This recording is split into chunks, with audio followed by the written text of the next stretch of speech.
What is up everyone, my name is Legit Bread and I deliver fresh new Nerf videos every Saturday, so make sure you click that subscribe button so you don't miss out on any new stuff.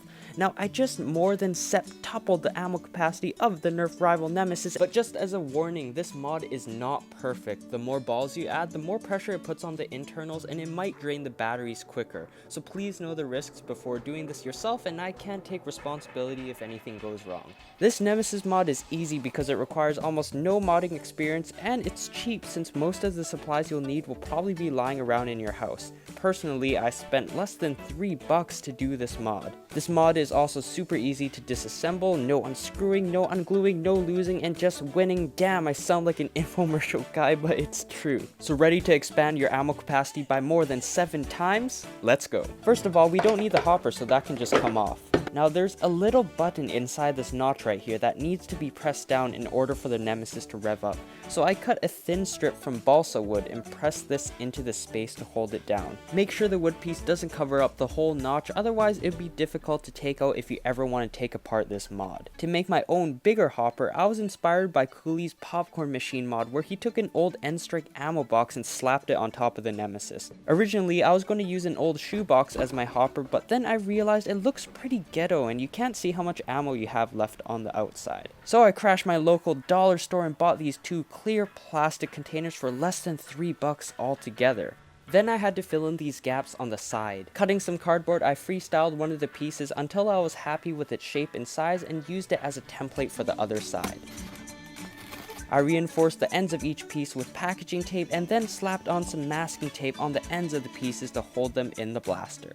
The green color sticks out, but it's secure and it's easy to peel off with no residue left over. After that, I placed the container on top and pushed it towards the back end of the blaster to use as a guide. I used a Sharpie to roughly mark where I wanted to cut and drill holes. The 4 dots in the middle will be cut to form the ammunition hole, and the outer 4 dots will be drilled through and used to secure the container to the Nemesis. Now this step is definitely the most time consuming and strenuous part of the mod and requires an X-Acto knife and a ruler with a rubber grip. Please be supervised by an adult or have an adult do this for you if you're young because it can be dangerous. Anyways, with the inner 4 dots, cut 4 lines to make a hole. Repeatedly go over the same line in the plastic to eventually cut it. Use your guns, no, not those ones, these ones, and rip through that plastic, but not literally. You don't want to break the plastic like I did, so cut through it carefully. Once the hole is cut, keep that piece of plastic handy, we'll need it for later.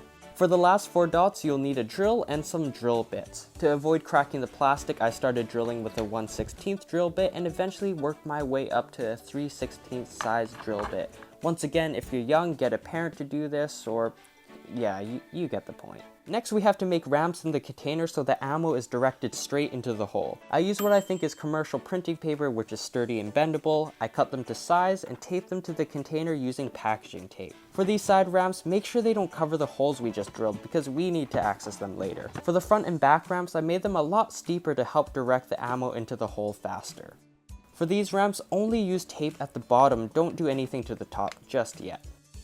So there's some dead space near the flywheels of the Nemesis and we need to cover that up so balls won't get stuck there. Using that saved piece of plastic, I cut a piece large enough to cover that hole. I then taped it to the plastic container so it acts as a simple but effective barrier. Sweet, we're almost there. To secure the container down, I used some old shoelaces. I threaded them through the holes twice to make it more secure, and this is why I didn't tape the tops of the front and back ramps. I needed to easily access the holes for this step.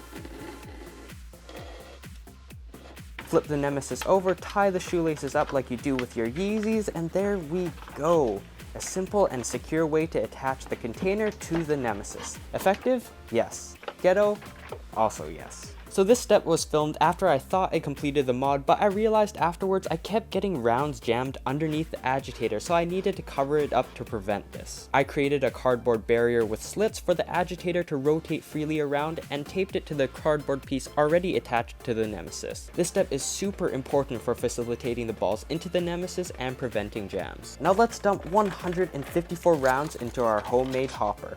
Look at how much space is left. Just looking at this, you could add another 150 rounds, and this one container can hold 300 rounds. And if you're not impressed yet, well, wait till we add the second container. Here at the Legit Bread channel, we go big or go home, and since I'm already at home, I guess I gotta go big. That second plastic container is probably pretty lonely, so let's give it some love by slicing into it. I'm cutting the hole near the edge instead of in the center, so it's easier to reach when I'm dropping ammo into it.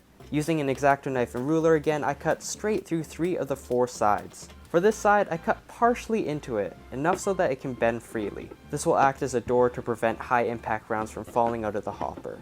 I wrapped a rubber band around the door and then attached a loop of printing paper to that to act as a hook. When I want to close the door, I just pull the loop up and then pull the rubber band up. This method is completely up to you. You could just cut a regular hole if that's what you prefer. Finally, the last and easiest step. Slap down the container onto the first container and use packaging tape to hold them together. Surprisingly, it's secure enough and it's easy to disassemble when you want to. To figure out how much the whole hopper could hold, I needed to see how much the second container could hold.